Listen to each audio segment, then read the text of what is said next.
नमस्कार दोस्तों, हमारा पहला वीडियो लॉन्च हो चुका है। तो सबसे पहले हमारे चैनल को सब्सक्राइब कीजिए ताकि कंप्यूटर की अच्छी अच्छी जानकारी आपको दे सकें।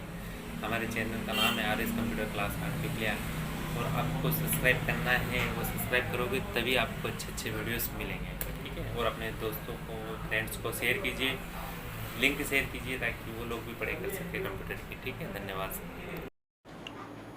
नमस्कार दोस्तों, मैं RS कंप्यूटर क्लास से प्रवीण पाचोटिया बोल रहा हूँ। सबसे पहले तो हमारे YouTube चैनल को सब्सक्राइब कीजिए ताकि हम आप सब तक बहुत अच्छी अच्छी कंप्यूटर की जानकारी है। जैसे कि आप बहुत सारे एग्ज़ाम्स में प्रिपेयर करना चाहते हो, जैसे कि आपकी CPCT हो गई या कॉम्पिटिटिव एग्ज़ाम हो गई, MP व्यापम की बहुत सारी एग्ज़ाम हो गई जिसमें कंप्यूटर का सिलेबस होता है। तो आपको हम स्टार्ट कर रहे हैं सबसे पहले कि कंप्यूटर का परिचय से, है ना। कंप्यूटर क्या है, देखो, देखने को तो बहुत कुछ डेफिनेशन, बुक की डेफिनेशन देखेंगे तो बहुत कुछ मिलेगा। इसमें जैसे लिखा हुआ है कि कंप्यूटर का इतिहास लगभग 3000 वर्ष पुराना है। वर्तमान समय में प्रयुक्त कंप्यूटर प्रणालियाँ इलेक्ट्रॉनिक तकनीकी पर आधारित मशीनों से मिलकर बनी होती हैं। कंप्यूटर एक ऐसी मशीन है जो निर्देशों पर कार्य करती है। यह मानव मस्तिष्क की तरह स्वयं कार्य की क्षमता नहीं रखती। इसे जितने निर्देश दिए जाते हैं यह उतना ही कार्य करती है, लेकिन इसके बाद भी यह मानव जाति के कार्य क्षेत्र में महत्वपूर्ण सहायक की भूमिका निभा रहा है। अब देखो, ये तो इसकी बुक की डेफिनेशन हो गई, और अब मैं बताता हूँ। कंप्यूटर एक इलेक्ट्रॉनिक डिवाइस होता है। क्या होता है? एक इलेक्ट्रॉनिक डिवाइस होता है जिसे हम इनपुट देते हैं, निर्देश देते हैं। जिसे हम निर्देश देते हैं इनपुट के रूप में, वो गणना करता है, प्रोसेस करता है और हमें देता है आउटपुट रिजल्ट के रूप में, ठीक है। यही कंप्यूटर होता है। कंप्यूटर एक इलेक्ट्रॉनिक डिवाइस है जो हम उसको क्या देते हैं, इनपुट देते हैं, वो गणना करता है और हमें क्या देता है, आउटपुट देता है, ठीक है। अब उसके बाद कंप्यूटर जो रहता है, देखो इसमें क्या दिया हुआ है कि वह मानव मस्तिष्क की तरह स्वयं कार्य करने की क्षमता नहीं रखता। मतलब उसमें दिमाग नहीं होता, वो खुद कार्य नहीं करेगा। उसे क्या करना पड़ेगा, हमें कार्य करवाना पड़ेगा, हमें निर्देश देना पड़ेगा। वो उतना ही काम करेगा जितना हम निर्देश देंगे, ठीक है। उसके बाद आता है कंप्यूटर की विशेषताएं। अच्छा, कंप्यूटर बनता है कितने पार्ट से मिलके? कंप्यूटर बनता है 2 पार्ट से मिलके, एक हार्डवेयर और एक होता है सॉफ्टवेयर, ठीक है। अब आप हार्डवेयर और सॉफ्टवेयर क्या होता है उसको हम अपन पढ़ेंगे हार्डवेयर और सॉफ्टवेयर में। अभी फ़िलहाल अपन देख लेते हैं कि कंप्यूटर की विशेषताएं क्या क्या हैं, ठीक है। अब इसकी बहुत सारी विशेषता होती हैं। पहली होती है स्पीड। क्या होती है? स्पीड। स्पीड मतलब गति। कंप्यूटर की सबसे बड़ी विशेषता तीव्र गति होती है। मतलब कि कंप्यूटर बहुत फास्ट काम करता है। कंप्यूटर एक बहुत ही फास्ट डिवाइस है। यह कुछ ही सेकंड में कई लाख साधारण कैलकुलेशन को कर सकता है, ठीक है। मतलब कि यह कुछ सेकंड में लाखों कैलकुलेशन कर सकता है ना। ये कंप्यूटर की स्पीड को millisecond, microsecond, nanosecond में मापा जाता है, ठीक है। कंप्यूटर की स्पीड को किस में नापते हैं? मिली सेकेंड में नापते हैं, माइक्रो सेकेंड में नापते हैं और नैनो सेकेंड में नाप सकते हैं, ठीक है। रेलवे या हवाई आरक्षण की जानकारी लेना हो, बैंक बैलेंस देखना हो, इसकी जानकारी तुरंत मिल जाती है। मौसम से संबंधित सभी भविष्यवाणी कंप्यूटर की तीव्र गति की वजह से ही संभव है। देखो, आजकल बताते हैं कि थोड़ी देर में यहाँ पर बारिश होगी, थोड़ी देर में देवास में बारिश होगी, थोड़ी देर में इंदौर में बारिश होगी। तो ये कैसे पता चलता है? ये हमें कंप्यूटर की स्पीड से तो पता चला। जब हमें कंप्यूटर सॉफ्टवेयर ने काम किया, देखा, रडार ने देखा कि हाँ कितनी देर में बारिश होने वाली, कितनी स्पीड से हवा चल रही, कितनी स्पीड से बारिश होगी, ठीक है। तो कैसे हम पता चलता है हमें? स्पीड से। तो कंप्यूटर की स्पीड बहुत ज़्यादा होती है। दूसरा होता है शुद्धता, एक्यूरेसी। क्या होता है? कंप्यूटर को जो निर्देश दोगे आप उसका सही परिणाम देगा। कभी भी कंप्यूटर गलती नहीं करता। पहली चीज़ बोली थी अपन ने, कंप्यूटर में दिमाग नहीं होता है। दिमाग नहीं होता मतलब कि वो गलती नहीं कर सकता, ठीक है। तो कंप्यूटर एक एक्यूरेसी बहुत ज़्यादा होती है। यह अपना काम बिना किसी गलती क्या करता है तथा इसकी एक्यूरेसी 100% होती है। यदि इसके परिणाम अशुद्ध होते हैं तो या तो यांत्रिकी गड़बड़ी होगी या फिर हमने कुछ गलत निर्देश दिए होंगे। ठीक है, ये गलत प्रोग्राम, गलत डेटा या अशुद्ध आंकड़ों की वजह से होती है। ठीक है, गलत प्रोग्राम हो सकता है, गलत डेटा हो सकता है और हम गलत निर्देश दे सकते हैं, तो गलती होगी, नहीं तो कंप्यूटर बिल्कुल एक्यूरेट रिजल्ट देगा। ठीक है, फिर होता है संचयन क्षमता, मतलब स्टोरेज कैपेसिटी। एक कंप्यूटर की डेटा की संग्रह क्षमता बहुत उच्च होती है। कंप्यूटर लाखों शब्दों को बहुत कम जगह में संग्रहित करके रख सकता है। यह सभी प्रकार के data, picture, program, games and voice को कई वर्षों तक संग्रहित करके रख सकता है तथा अपने उपयोग में सूचना कुछ ही सेकंड में प्राप्त कर सकते हैं तथा अपने उपयोग में ला सकते हैं। इसके अलावा यदि प्रोसेसिंग हेतु डेटा कंप्यूटर की गति के अनुसार उपलब्ध ना हो तो उसे पहले संग्रहित किया जा सकता है। ठीक है, अब ये हमारे पास देखो, कंप्यूटर क्या करता है, डेटा को, पिक्चर को, प्रोग्राम को, गेम को, इनको स्टोरेज करके कई वर्षों तक रख सकता है। ठीक है, जब भी हमें ज़रूरत पड़ती है तब हम क्या करते हैं, अपने कंप्यूटर में जाते हैं, अपनी फाइल जहाँ पे भी सेव होगी वहाँ से अपन देख सकते हैं। ठीक है, हम उसको डेटा को निकाल सकते हैं। उसके बाद आता है स्वचालन, ऑटोमेटिक। कंप्यूटर अपना सारा काम स्वचालित रूप से करता है। कंप्यूटर ऑटोमेटिक मशीन होती है ना, वो स्वचालित करता है, लेकिन स्वचालन का कंप्यूटर के लिए एक विशिष्ट अर्थ है। कंप्यूटर एक स्वचालित मशीन प्रोग्राम के निर्देशों के अनुसार कार्य करता है। ठीक है, कंप्यूटर क्या एक स्वचालित मशीन प्रोग्राम के निर्देश, जो प्रोग्राम के निर्देश देते हैं ना, उसके अनुसार कार्य करता है। जो प्रोग्राम में निर्देश दिए होंगे आपने, उसके अनुसार ही कार्य करेगा।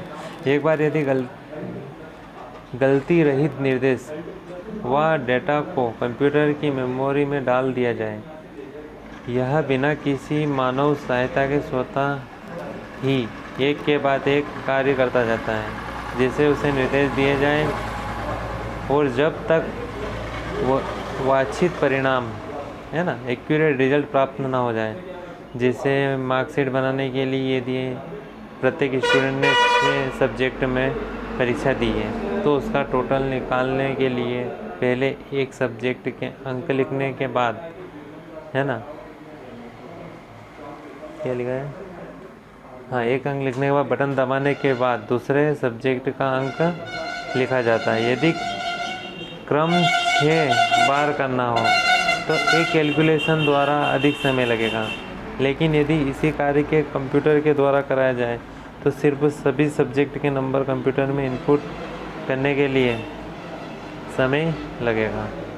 ठीक है, क्या होता है, इसका मतलब ये होता है कि स्वचालन ऑटोमेटिक मशीन, मतलब कि क्या होता है कि हमें एक रिजल्ट निकालना है। रिजल्ट के लिए हमें बार बार सबका निकालना पड़ेगा। इससे अच्छा हम पूरे डेटा को एक साथ डाल देंगे, मतलब प्रोग्राम डाल देंगे ऐसे। जैसे कि आजकल अपन समझ सकते हैं कि बहुत सारे सॉफ्टवेयर आ गए हैं ना, एप्लीकेशंस आ गई, ये सब यही काम कर रहे हैं। क्या कर रहे हैं, स्वचालित तो चल रहे। हम क्या करते हैं, उसमें एक बार निर्देश देते थे, वो हमें उसका पूरा प्रोसेस करके हमें दे देता है। ठीक है, दूसरा आता है समकक्षता, सक्षमता, है ना। कंप्यूटर की एक और बड़ी विशेषता है इसकी लगातार कार्य करने की क्षमता। यह मानव की तरह थकान और बोरियत महसूस नहीं करता, है ना। ये लगातार कार्य कर सकता है और कभी भी थकता नहीं है। हम इंसान थक जाते हैं लेकिन कंप्यूटर नहीं थकता है। ठीक है, या बोर भी नहीं होता है। ठीक है, बिना रुके ये अपनी गति और शुद्धता से कार्य करता रहता है। ये बिना रुके काम करता रहेगा, ऐसा नहीं कि ये थक गया, थोड़ी देर बीच में आराम कर लिया, बैठ गया, फिर चालू हो गया काम करना, है ना। ये कंटिन्यू करता ही रहता है। कंप्यूटर जटिल और दोहराए जाने वाले, है ना, कार्य अच्छी तरह कार्य कर सकता है। मतलब कि जो मुश्किल कार्य होते हैं और जो बार बार रिपीट होते हैं उनको बहुत अच्छी तरह से कार्य कर सकता है ना। और उसमें कोई त्रुटि, एरर भी नहीं छोड़ता, मतलब कोई एरर नहीं आती उसमें, है ना। यह लंबे समय तक एक ही कार्य को करते हुए थकता नहीं है। लापरवाही भी नहीं बरतता है, क्योंकि यह एक मशीन है, इसमें दिमाग नहीं होता। ये थकता नहीं, लापरवाही नहीं करता, ये एक मशीन है ना, ये इसमें दिमाग नहीं होता, ये मशीनें चलती जाएगी। फिर आता है सार्वभौमिकता। क्या आता है? सार्वभौमिकता, है ना। कंप्यूटर का बहुमुखी है, कंप्यूटर महत्व बहुमुखी है ना। यह विभिन्न कार्य इसमें संग्रहित निर्देशों के आधार पर कर सकता है ना। जो भी इसमें स्टोरेज रहेंगे इंस्ट्रक्शन, है ना, उनके आधार पर काम कर सकता है। कंप्यूटर अपनी सार्वभौमिक वाले गुण के कारण बड़ी तेज़ी से पॉपुलर हो रहा है। कंप्यूटर सार्वभौमिक का मतलब मालूम क्या होता है? सार्वभौमिक मतलब बहुत सारी भूमिका निभा रहा हो, ठीक है। कंप्यूटर किसी भी यंत्र का नाम न रखकर ऑटोमेटिक मशीन के ग्रुप का नाम हो गया है। कंप्यूटर को पहले गणितीय कार्यों को करने के लिए बनाया गया था, लेकिन धीरे धीरे यह व्यावसायिक कार्यों के लिए उपयोग में लाया जाने लगा है, ठीक है। पहले क्या करते थे? कैलकुलेशन करने के लिए काम लेते थे, लेकिन अभी व्यावसायिक व्यापार में काम में लेने लग गए इसे, ठीक है। जिसे कंप्यूटर के साथ प्रिंटर लगाकर सभी प्रकार की जानकारी को कई अलग अलग डिजाइनों में रिप्रेजेंट किया जा सकता है। कंप्यूटर को फोन लाइन से जोड़ने पर सारी दुनिया इन्फॉर्मेशन को आदान प्रदान कर सकती है। कंप्यूटर के में कई अलग अलग प्रकार के गेम्स खेले जा सकते हैं, है ना। बहुत सारे कार्य होते हैं आजकल, देख सकते हैं अपन आजकल कंप्यूटर से जुड़े हुए अपने, बिल्कुल कंप्यूटर के बिना रह नहीं सकते।